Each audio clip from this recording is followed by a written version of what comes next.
Jadi kalau misalnya Anda menjadi seorang pengusaha, kebanyakan orang berpikir mau yang corporate branding dulu ya dari segi usahanya atau dari personal branding. Nah, kalau kita melihat fenomena zaman sekarang di mana sosial media sudah semakin gencar ya, dan juga semakin banyak orang yang melihat di dalam sosial media, maka paling mudah untuk Anda bisa naik adalah dengan personal branding. Jadi kalau misalnya Anda ingin punya sesuatu usaha tertentu, Anda naikkan personal branding Anda, maka usaha apapun yang nanti Anda kerjakan itu akan jauh lebih mudah. Pernah dong Anda melihat di luar sana, ketika orang sudah naik dan sudah dikenal, dia punya banyak usaha. Tetapi coba Anda lihat, ketika orang punya usahanya banyak, belum tentu dia bisa dikenal. Nah, ini akan menyulitkan dia ketika dia ingin membuat suatu lini bisnis yang baru. Jadi kalau misalnya Anda tanya, bagusnya untuk saat ini personal branding dulu atau corporate branding dulu? Maka jawaban saya, kalau bagi Anda yang ingin cepat, maka Anda gunakan personal branding dulu. Walaupun negatifnya, ketika ada masalah, maka seluruh usaha Anda pasti juga akan kena masalah. Tetapi untuk kecepatan, tidak diragukan, personal branding selalu akan menjadi nomor satu.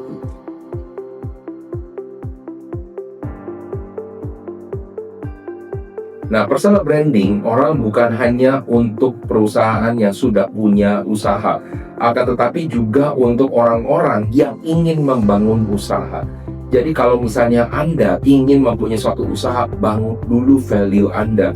Karena kebanyakan bukan Anda yang mempunyai modal, tetapi orang lain yang mempunyai modal tetapi bingung mau usahanya apa. Jadi ketika Anda mempunyai personal branding yang baik, maka nanti akan banyak investor yang akan berdatangan kepada Anda, dan ujung-ujungnya Anda yang akan dipercaya untuk bisa menjalankan usahanya, jauh dibandingkan Anda berpikir dulu untuk usahanya. Maka saran saya bagi Anda, kalau misalkan untuk zaman sekarang, bangunlah personal branding walaupun Anda belum memiliki usaha, supaya Anda meningkatkan trust bagi orang lain. Dan untuk hal-hal lainnya juga akan mengikuti dari personal branding Anda.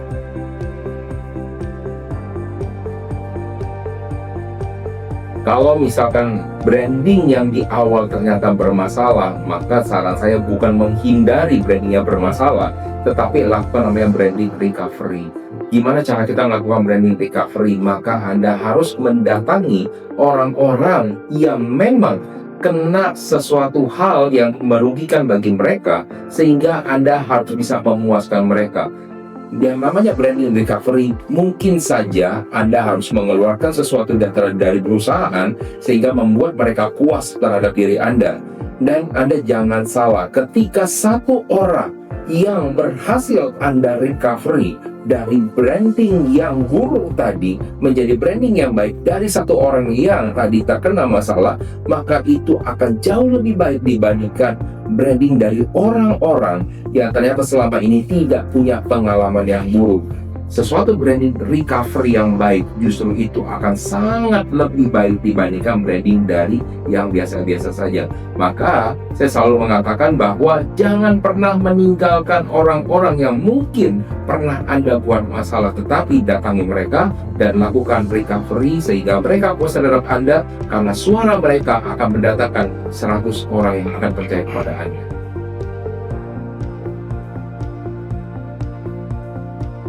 Kalau misalnya Anda ingin memperbaiki corporate branding, maka itu sebenarnya lebih mudah dibandingkan dari personal branding. Karena yang namanya dengan corporate branding, maka itu tidak melekat terhadap orangnya. Jadi Anda dapat mengutus orang lain sebagai duta atau sebagai brand ambassador Anda. Jadi yang harus dilakukan adalah Anda cari orang yang berpengaruh dan memberikan testimoni terhadap produk ataupun jasa Anda, sehingga Anda akan memperbaiki namanya corporate branding. Dan corporate branding setelah Anda menggunakan influencer atau orang-orang yang kita bilang KOL, maka kita dapat memperbaiki citra mereka, apalagi dengan serangan dari sosial media, maka itu akan sangat mempercepat pemulihan dari corporate branding.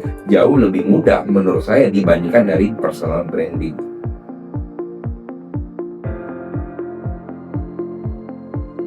Kalau dibilang personal branding menutupi corporate branding, tentunya tidak. Karena dengan adanya namanya personal branding, Anda akan sangat mudah Anda mengatakan saya punya usaha A dan perusahaan B.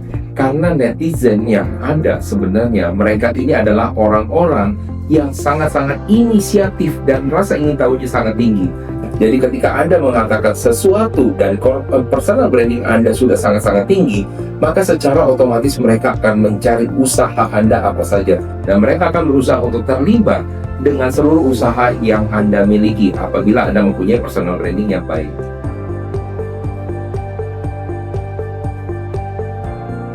Tentunya ini bisa dari dua-duanya, bisa dari salah satunya juga bisa. Tetapi kalau kita mengatakan, saya akan mengatakan dua-duanya ya. Jadi kalau dari personal branding, ketika orangnya tidak ada adalah ketika ada legacy yang ditinggalkannya. Misalkan contoh, dia membangun suatu tempat sekolah bagi anak-anak yang terlantar, maka personal branding walaupun dia tidak ada tetap akan diwariskan dan namanya akan tetap harum. Sedangkan secara dari corporate branding bukan berarti perusahaannya tidak ada, tetapi yang ditinggalkan sama perusahaan adalah apa yang dilakukan sehari-harinya. Sehingga ketika Anda menciptakan dampak kepada orang yang lebih banyak, maka Anda akan menciptakan keberlangsungan daripada branding itu sendiri, dan itu bisa berlangsung dengan sangat panjang.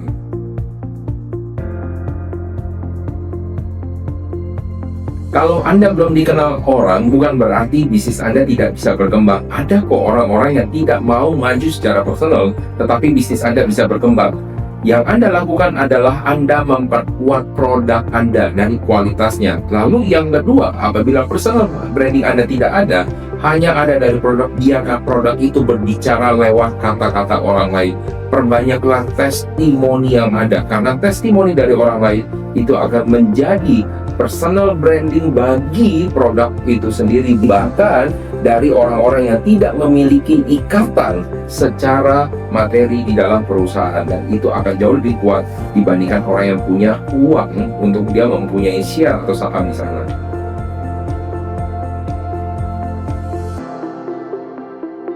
Kesimpulannya adalah lebih dahulukan untuk personal branding Anda, baru corporate branding. Karena zaman sekarang adalah zamannya untuk sosial media. Zamannya Anda sudah harus berada di dalam media. Apabila Anda tidak berada di media, Anda tetap masih dapat hidup, akan tetapi kecepatannya pasti akan sangat berbeda dibandingkan Anda masuk melalui dari media. Jadi utamakanlah selalu dari personal branding.